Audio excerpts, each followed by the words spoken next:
ನಮಸ್ಕಾರ ವೀಕ್ಷಕರೇ. ಪ್ರತಿ ಬಾರಿ ಎಲೆಕ್ಷನ್ ಬಂದಾಗ ಆಯಾ ರಾಜ್ಯಗಳಲ್ಲಿ ಫ್ರೀ ಕೊಡೋದು, ಪ್ರಮುಖವಾಗಿ ಮಹಿಳೆಯರಿಗೆ 2,000 3,000 ಅಷ್ಟೇ ಯಾಕೆ 5,000 ತನಕ ಆಫರ್ ಕೊಡೋದನ್ನ ನೋಡ್ತಾನೆ ಇದ್ದೀರಾ. ಆದ್ರೆ ಈಗ ಉತ್ತರ ಪ್ರದೇಶದಲ್ಲಿ ಸೌಂಡ್ ಮಾಡ್ತಾ ಇರೋದು ಬರೋಬ್ಬರಿ 50,000 ರೂಪಾಯಿ. ಅದು ಕೂಡ ಬಿಜೆಪಿ ಕೊಡ್ತಾ ಇರೋ ಆಫರ್. ನಮ್ಮ ಸರ್ಕಾರ ಅಧಿಕಾರಕ್ಕೆ ಬಂದ್ರೆ 50,000 ರೂಪಾಯಿಯನ್ನ ಕೊಡ್ತೀವಿ ಅಂತ ಆಫರ್ ಕೊಟ್ಟಿದ್ದಾರೆ. ಇದೇನಿದು ಊರಿಗೆಲ್ಲ ಬುದ್ಧಿ ಹೇಳಿ ಕೊನೆಗೆ ಬಿಜೆಪಿಯೇ ಈ ಮಟ್ಟದ ಹಣ ಹಂಚಿಕೆಗೆ ಬಂದು ನಿಂತಿದೆಯಾ? ಇಷ್ಟು ದುಡ್ಡು ಕೊಟ್ಟು ಗೆಲ್ಲೋ ಪರಿಸ್ಥಿತಿ ಉತ್ತರ ಪ್ರದೇಶದಲ್ಲಿ ನಿರ್ಮಾಣ ಆಗಿದೆಯಾ ಅನ್ನೋ ಪ್ರಶ್ನೆ ಸಹಜವಾಗಿ ಹುಟ್ಟಲಿದೆ. ಆದ್ರೆ ಈ ಆಫರ್ ಜೊತೆಗೆ ಇನ್ನೊಂದು ವಿಚಾರ ಹೇಳೋ ಮೂಲಕ ಯೋಗಿ ಸರ್ಕಾರ ವಿಮರ್ಶೆಗೆ ಅವಕಾಶವನ್ನ ಉಳಿಸ್ಕೊಂಡಿದೆ. ಇದಕ್ಕೆ ಸಮಾಜವಾದಿ ಪಕ್ಷದ ಕಡೆಯಿಂದ ಕೌಂಟರ್ ಬರ್ತಾ ಇದೆ. ಹಾಗೆ ಅವರ ಆಫರ್ ಕೂಡ ರಿವೀಲ್ ಆಗ್ತಾ ಇದೆ. ಇದೆಲ್ಲವನ್ನ ಒನ್ ಬೈ ಒನ್ ವಿವರಿಸ್ತಾ ಹೋಗ್ತೀವಿ. ಈ ವಿಡಿಯೋವನ್ನ ತಪ್ಪದೆ ಕೊನೆ ತನಕ ನೋಡಿ. ಅದಕ್ಕೂ ಮುನ್ನ ಮೀಡಿಯಾ ಮಾನ್ಸ್ಟರ್ ಚಾನಲ್ ಅನ್ನ ತಪ್ಪದೆ ಸಬ್ಸ್ಕ್ರೈಬ್ ಮಾಡಿ. ಎಸ್, ಭಾರತದಲ್ಲಿ ಚುನಾವಣೆಗಳ ಟ್ರೆಂಡ್ ಬದಲಾಗಿದೆ. ಮುಂಚೆ ನಮ್ಮ ಜಾತಿಯವನು ಅಂತ ಹೇಳಿ ಆಯ್ಕೆ ಮಾಡ್ತಾ ಇದ್ರು. ಈಗಲೂ ಜಾತಿ ಅಸ್ತ್ರ ವರ್ಕ್ ಆಗುತ್ತೆ. ಆದ್ರೆ ಅದಕ್ಕಿಂತ ಹೆಚ್ಚಾಗಿ ಜನ ಕಾಂಚಾಣ ಎಲ್ಲವನ್ನು ಓವರ್ಲ್ಯಾಪ್ ಮಾಡಿದೆ. ಉಚಿತ ಕೊಡೋದು ತಪ್ಪು ಅಂತ ಹೇಳ್ತಾ ಇದ್ದ ಬಿಜೆಪಿ ಕೂಡ ದೆಹಲಿ, ಬಿಹಾರದಲ್ಲಿ ಎದುರು ಪಕ್ಷಗಳ ಆಫರ್ ಮುಂದೆ ಮಂಕಾಗಬಾರದು ಅನ್ನೋ ಕಾರಣಕ್ಕೆ ಸರಿಸಮವಾಗಿ ಆಫರ್ ಕೊಟ್ಟು ಗೆದ್ದುಕೊಂಡು ಬಂದ್ರು. ಆದ್ರೆ ಈಗ ನೋಡ್ತಾ ಇದ್ರೆ ಇನ್ನು ಮುಂದೆ ಪ್ರತಿ ರಾಜ್ಯದಲ್ಲೂ ಈ ರೀತಿ ಆಫರ್ ಕೊಟ್ಟೆ ಗೆಲ್ಲಬೇಕೇನೋ, ಅದೇ ಮ್ಯಾಂಡೇಟ್ ಆಯ್ತಾ ಅನ್ನಿಸ್ತಾ ಇದೆ. ಯಾಕಂದ್ರೆ ಈಗ ಉತ್ತರ ಪ್ರದೇಶದಲ್ಲಿ ಬರೋಬ್ಬರಿ 1,00,000 ಆಫರ್ ನಡೀತಾ ಇದೆ. ಇದು ಇನ್ನೂ ಅಧಿಕೃತವಾಗಿ ಅನೌನ್ಸ್ ಆಗದೆ ಇದ್ರು ಇದರ ಬಗ್ಗೆ ಬಂದಿರೋ ವಿಚಾರಗಳನ್ನ ವಿವರಿಸ್ತಾ ಹೋಗ್ತೀವಿ. 2027ರಲ್ಲಿ ಬಿಜೆಪಿ ಅಧಿಕಾರಕ್ಕೆ ಬಂದ್ರೆ ಎಲ್ಲಾ ಮಹಿಳೆಯರಿಗೂ 50,000 ಅಮೌಂಟ್ ಸಿಗೋದು ಖಚಿತ ಅನ್ನೋ ಸುದ್ದಿ ಇದೆ. ಈ ಬಗ್ಗೆ ಪಕ್ಷದೊಳಗೆ ಇನ್ನೂ ಡಿಸ್ಕಷನ್ ನಡೀತಾ ಇದೆ. ಯಾವ ರೂಪದಲ್ಲಿ ಹಣವನ್ನ ನೀಡಬೇಕು ಅನ್ನೋ ಬಗ್ಗೆ ಚರ್ಚೆಗಳು ಮುಂದುವರೆದಿದೆ. ಒಂದೇ ಡೈರೆಕ್ಟ್ ಟ್ರಾನ್ಸ್ಫರ್ ಇಲ್ಲವೇ ವಿವಿಧ ಯೋಜನೆಗಳ ಮೂಲಕ ಅದರ ಲಾಭವನ್ನ ಮಹಿಳೆಯರಿಗೆ ಸಿಗುವಂತೆ ಮಾಡಲಾಗುತ್ತೆ ಅನ್ನೋ ಚರ್ಚೆ ನಡೀತಾ ಇದೆ. ಒಂದು ವೇಳೆ 50,000 ರೂಪಾಯಿ ಅಕೌಂಟ್ಗೆ ಹಾಕಿದೆ ಹೋದಾದ್ರೆ ಭಾರತೀಯ ಚುನಾವಣೆಗಳ ಇತಿಹಾಸದಲ್ಲೇ ಗೆಲ್ಲೋ ಸಲುವಾಗಿ ಅತಿ ಹೆಚ್ಚು ಹಣವನ್ನ ಆಫರ್ ಮಾಡಿದ ಖ್ಯಾತಿಗೆ ಬಿಜೆಪಿ ಪಾತ್ರವಾಗೋದ್ರಲ್ಲಿ ಯಾವ ಅನುಮಾನವೂ ಇಲ್ಲ. ಆದ್ರೆ ಒಂದಾದ ನಂತರ ಒಂದು ರಾಜ್ಯಗಳನ್ನ ಗೆದ್ದು ಅತ್ಯಂತ ಬಲಿಷ್ಠವಾಗಿ ಆರ್ಥಿಕತೆಯನ್ನ ಬೆಳೆಸೋ ಬಗ್ಗೆ ದೃಷ್ಟಿ ನೆಟ್ಟವರು ಅಷ್ಟು ಸುಲಭವಾಗಿ ಇಂಥ ಕೆಲಸ, ಅದರಲ್ಲೂ ಜನರ ಕಣ್ಣಿಗೆ ನೆಗೆಟಿವ್ ರೀತಿ ಕಾಣಿಸೋ ಕೆಲಸ ಮಾಡಿಬಿಡ್ತಾರ ಅನ್ನೋ ಪ್ರಶ್ನೆ ಕೂಡ ಇದೆ. ಅದಕ್ಕೆ ಉತ್ತರ ಕೊನೆಯಲ್ಲಿದೆ. ಇಂಟ್ರೆಸ್ಟಿಂಗ್ ಆಗಿದೆ ನೋಡಿ. ಅಂದ್ಹಾಗೆ ಇಲ್ಲಿ 2 ಆಪ್ಷನ್ಗಳ ಬಗ್ಗೆ ಚರ್ಚೆ ನಡೀತಾ ಇದೆ ಅನ್ನೋದನ್ನ ಹೇಳಿದ್ವಿ. ಒಂದು ಡೈರೆಕ್ಟ್ ಟ್ರಾನ್ಸ್ಫರ್, ಇನ್ನೊಂದು ವಿವಿಧ ಸ್ಕೀಮ್ಗಳು ಅನ್ನೋದನ್ನ ಹೇಳಿದ್ವಿ. ಆ ಸ್ಕೀಮ್ಗಳು ಯಾವುದು ಅನ್ನೋದನ್ನ ಕೂಡ ಗಮನಿಸಬೇಕಾಗುತ್ತೆ. ಸುಮಾರು 7 ಯೋಜನೆಗಳ ಬಗ್ಗೆ ಈಗ ಚರ್ಚೆ ನಡೀತಾ ಇದೆ. ಮುಖ್ಯಮಂತ್ರಿ ಕನ್ಯಾ ಸುಮಂಗಲ ಯೋಜನೆ, ಇದರಲ್ಲಿ ಅರ್ಹ ಹೆಣ್ಣು ಮಕ್ಕಳಿಗೆ ಜನನದಿಂದ ಆರಂಭಿಸಿ ಪದವಿ ಶಿಕ್ಷಣ ಸೇರಿದಂತೆ ವಿವಿಧ ಹಂತಗಳವರೆಗೆ ಒಟ್ಟು 15,000 ರೂಪಾಯಿಯ ಆರ್ಥಿಕ ನೆರವು ನೀಡಲಾಗುತ್ತೆ. ರಾಣಿ ಲಕ್ಷ್ಮೀಬಾಯಿ ಸ್ಕೂಟಿ ಯೋಜನೆ, ಪದವಿ ಶಿಕ್ಷಣ ಪೂರ್ಣಗೊಳಿಸಿದ ಬಳಿಕ ಪ್ರತಿಭಾವಂತ ವಿದ್ಯಾರ್ಥಿನಿಯರಿಗೆ ಸ್ಕೂಟರ್ಗಳನ್ನ ನೀಡುವ ಉದ್ದೇಶವನ್ನ ಹೊಂದಲಾಗಿದೆ. ನಿರಾಶ್ರಿತ ಮಹಿಳಾ ಪಿಂಚಣಿ ಯೋಜನೆ, ವಿಧವೆಯರು ಸೇರಿದಂತೆ ಅರ್ಹ ನಿರಾಶ್ರಿತ ಮಹಿಳೆಯರಿಗೆ ಜೀವನೋಪಾಯಕ್ಕಾಗಿ ಪ್ರತಿ 3 ತಿಂಗಳಿಗೊಮ್ಮೆ 3,000 ರೂಪಾಯಿಯ ಆರ್ಥಿಕ ನೆರವು ಇದರಲ್ಲಿರುತ್ತೆ. ರಾಣಿ ಲಕ್ಷ್ಮೀಬಾಯಿ ಮಹಿಳಾ ಮತ್ತು ಬಾಲ ಸಮ್ಮಾನ್ ಕೋಶ್, ಆಸಿಡ್ ದಾಳಿ ಸೇರಿದಂತೆ ಗಂಭೀರ ಹಿಂಸಾಚಾರಕ್ಕೆ ಒಳಗಾದ ಮಹಿಳೆಯರು ಮತ್ತು ಮಕ್ಕಳ ಚಿಕಿತ್ಸೆ ಹಾಗೂ ಪುನರ್ವಸತಿಗಾಗಿ ಆರ್ಥಿಕ ನೆರವನ್ನ ಒದಗಿಸಲಾಗುತ್ತೆ. ಮುಖ್ಯಮಂತ್ರಿ ಸಾಮೂಹಿಕ ವಿವಾಹ ಯೋಜನೆ, ಬಡ ಮತ್ತು ನಿರಾಶ್ರಿತ ಕುಟುಂಬಗಳ ಹೆಣ್ಣು ಮಕ್ಕಳು ಹಾಗೂ ವಿಧವಾ ಮಹಿಳೆಯರ ಹೆಣ್ಣು ಮಕ್ಕಳ ವಿವಾಹಕ್ಕಾಗಿ ಆರ್ಥಿಕ ನೆರವು ನೀಡಲಾಗುತ್ತೆ.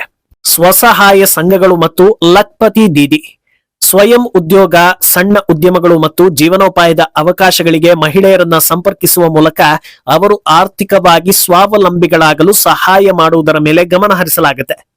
ಯುಪಿ ರೋಡ್ವೇಸ್ ಉಚಿತ ಪ್ರಯಾಣ, 60 ವರ್ಷಕ್ಕಿಂತ ಮೇಲ್ಪಟ್ಟ ಮಹಿಳೆಯರಿಗೆ ಉತ್ತರ ಪ್ರದೇಶ ರೋಡ್ವೇಸ್ ಬಸ್ಗಳಲ್ಲಿ ಉಚಿತವಾಗಿ ಪ್ರಯಾಣದ ಸೌಲಭ್ಯವನ್ನು ನೀಡಲಾಗುತ್ತೆ.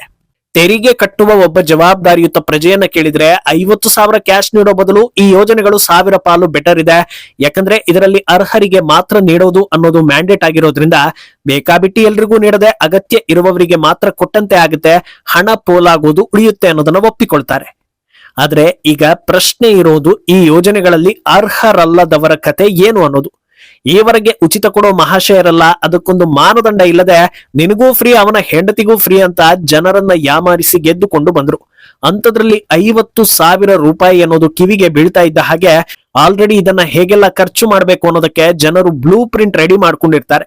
ಒಂದು ಸಲ ಅದನ್ನ ಫೈನಲ್ ಮಾಡಿದ್ರು ಅಂದ್ರೆ ಗೆಲ್ಲೋದ್ರಲ್ಲಿ ಯಾವುದೇ ಅನುಮಾನ ಇಲ್ಲ. ಆದ್ರೆ ಎಲ್ಲಿಂದ ಕೊಡ್ತಾರೆ, ಹೇಗೆ ಕೊಡ್ತಾರೆ ಅನ್ನೋದು ದೊಡ್ಡ ಪ್ರಶ್ನೆ ಆಗುತ್ತೆ. ಪ್ರಧಾನಿ ಮೋದಿ, ಯೋಗಿ, ಅಮಿತ್ ಶಾ ಎಲ್ಲರೂ ಕೂಡ ಸ್ಪಷ್ಟನೆ ಕೊಡೋ ಹಂತಕ್ಕೆ ಬಂದು ನಿಲ್ಲುತ್ತೆ. ಯಾಕಂದ್ರೆ 3,000 ಆಫರ್ ಕೊಟ್ಟೆ ಹಿಮಾಚಲ ಪ್ರದೇಶ ಪಾತಾಳಕ್ಕೆ ಬಿದ್ದಿದೆ. ಇನ್ನು 4 ಪಟ್ಟು ಜನಸಂಖ್ಯೆ ಇರೋ ಉತ್ತರ ಪ್ರದೇಶದಲ್ಲಿ 10 ಪಟ್ಟು ದೊಡ್ಡ ಅಮೌಂಟ್ ಕೊಡೋದು ಅಂದ್ರೆ ತಮಾಷೆ ಮಾತಾ ಅನ್ನೋದು ಸಹಜ ಪ್ರಶ್ನೆ. ಇಲ್ಲಿ ಇನ್ನೊಂದು ವಿಚಾರ ಕೂಡ ಹರಿದಾಡ್ತಾ ಇದೆ. ಅದೇನಂದ್ರೆ ಈ 50,000 ಸ್ಕೀಮ್ ನಲ್ಲಿ ಮುಂಗಡವಾಗಿ 20,000ವನ್ನ ಮಹಿಳೆಯರ ಅಕೌಂಟ್ಗೆ ಹಾಕಲಿದ್ದಾರೆ ಅನ್ನೋದು. ಎಲೆಕ್ಷನ್ಗೂ ಮುನ್ನ 20,000, ಎಲೆಕ್ಷನ್ ಬಳಿಕ 10,000ದಂತೆ 3 ಕಂತುಗಳಲ್ಲಿ ನೀಡ್ತಾರೆ ಅನ್ನೋ ವಿಚಾರ ಓಡಾಡ್ತಾ ಇದೆ. ಈ ಬಗ್ಗೆ ಅಧಿಕೃತ ಅನೌನ್ಸ್ಮೆಂಟ್ ಬರೋ ಮುನ್ನವೇ ಅಖಿಲೇಶ್ ಯಾದವ್ ಕೆರಳಿ ಕೆಂಡವಾಗಿ ಪ್ರತಿಕ್ರಿಯೆ ನೀಡಿದ್ದಾರೆ. ಬಿಜೆಪಿ ಮಾತನ್ನ ನಂಬಬೇಡಿ, ಅವರು ಸುಳ್ಳು ಹೇಳ್ತಾ ಇದ್ದಾರೆ, ಎಲೆಕ್ಷನ್ ಗೆಲ್ಲೋದಕ್ಕೆ ಇದೆಲ್ಲ ಗಿಮಿಕ್ ಅಂತ ಹೇಳಿದ್ದಾರೆ. ಹಾಗೆ ಮುಂದುವರೆದು, ಈಗ ಅನೌನ್ಸ್ ಮಾಡೋದಕ್ಕೆ ಹೊರಟಿರೋ ಸ್ಕೀಮ್ಗಳನ್ನ ಕಳೆದ 10 ವರ್ಷಗಳಿಂದ ಕೊಡಬಹುದಿತ್ತಲ್ವಾ, ಯಾಕೆ ಕೊಡ್ಲಿಲ್ಲ? ಆಗ ಸ್ಕ್ಯಾಮ್ ಮಾಡಿ ಲೂಟಿ ಮಾಡಿಟ್ಟ ಹಣವನ್ನ ಈಗ ಕೊಡೋದಕ್ಕೆ ಹೊರಟಿದ್ದಾರಾ ಅನ್ನೋ ಪ್ರಶ್ನೆ ಮಾಡಿದ್ದಾರೆ. ಈಗ ಎಲೆಕ್ಷನ್ಗೂ ಮುನ್ನ 20,000 ಅಂದ್ರೆ ಕಳೆದ 10 ವರ್ಷದ ಬಾಕಿ ಎಷ್ಟು ಅನ್ನೋದನ್ನ ನೋಡ್ಬೇಕಾಗತ್ತೆ.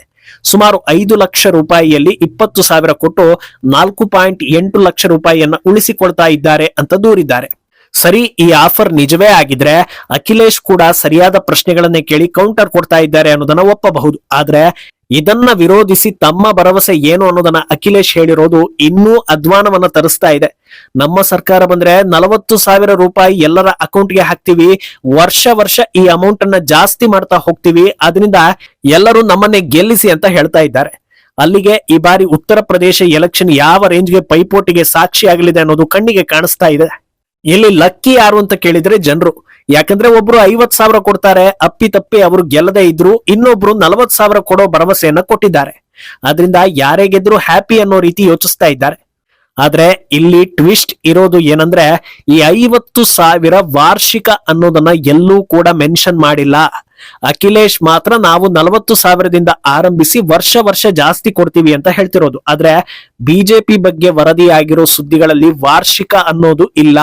ಅಲ್ಲಿಗೆ ಸದ್ಯ ಹಲವು ರಾಜ್ಯಗಳಲ್ಲಿ ಮಾಸಿಕ ಪಾವತಿ ಆಯಾಮದಲ್ಲಿ ಲೆಕ್ಕ ಹಾಕಿ ನೋಡಿದ್ರೆ ಕರ್ನಾಟಕದಲ್ಲಿ 2,000 ಇರೋದ್ರಿಂದ ಅದನ್ನೇ ಉದಾಹರಣೆ ತಗೊಂಡ್ರೆ ತಿಂಗಳಿಗೆ 2,000 ಲೆಕ್ಕದಲ್ಲಿ ವರ್ಷಕ್ಕೆ 24,000 ರೂಪಾಯಿ, 5 ವರ್ಷಕ್ಕೆ 1,20,000 ರೂಪಾಯಿ. ಆ ಲೆಕ್ಕದಲ್ಲಿ ಬಿಜೆಪಿ ಕೊಡ್ತಾ ಇರೋದು ಅರ್ಧದಷ್ಟು ಹಣವನ್ನ ಮಾತ್ರ. ಆದ್ರೆ ಒಂದೇ ಸಲ ಕೊಡ್ತಾ ಇರೋದ್ರಿಂದ ಅದು ದೊಡ್ಡ ಅಮೌಂಟ್ ಆಗಿ ಕಾಣಿಸ್ತಾ ಇದೆ. ಈ ರೀತಿ ಲಾಜಿಕಲ್ ಆಗಿ ಆಟ ಆಡಿದ್ರೆ ಬಿಜೆಪಿಗೆ ಸಮರ್ಥನೆ ಮಾಡ್ಕೊಳ್ಳೋದು ಬಹಳ ಸುಲಭ ಆಗುತ್ತೆ. ಆದ್ರಿಂದ ಅಧಿಕೃತ ಮಾಹಿತಿ ಬರೋ ತನಕ ಕುತೂಹಲ ಇದ್ದೇ ಇದೆ.